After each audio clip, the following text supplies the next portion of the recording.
Tolling is important, I think, because in the past, let's take a bit of a historical perspective of tolling, and it was employed throughout the United States at different levels and different stages by entities, governments, and at times private sector has utilized it when the financing and the ability to fund these projects just wasn't available to the general public.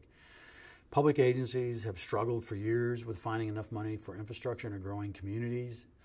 Throughout the U.S., we see continued growth.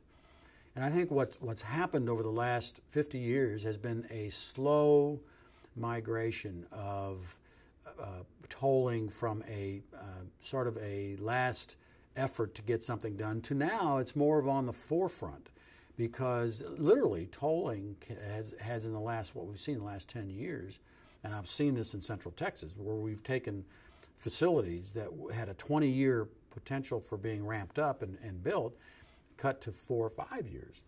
That is primarily because of the ability to make financing and funding available. Moving forward, I don't see any change really in the difficulty with financing major infrastructure throughout the United States. We know that Congress has been very unwilling and hesitant to raise the gas tax. We know that the trust fund is going to continue to be harmed by the lack of funding that is flowing into the trust fund. As we see higher miles per gallon, and as we see the loss of internal combustion engines in production over the next 20 years, we're going to see a sharp drop. I call it a cliff, financing cliff for the trust fund, simply because there's not going to be money flowing into that fund. And we've got to figure out other ways to make sure we keep moving forward, building America, and again, moving America forward.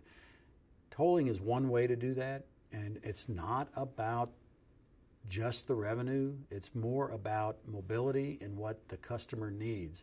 We've got to keep our freight moving. We've got to keep our people moving. We're losing billions of dollars a year in lost time and traffic and congestion throughout this country. Almost every market, every major urban area is suffering right now. We have got to continue to help those urban areas move forward. What we want to do is bring tolling forward as one of the solutions, and it's getting to be a prime solution that governments, state, regional, local, can utilize to help them build that infrastructure and to get their people out of congestion.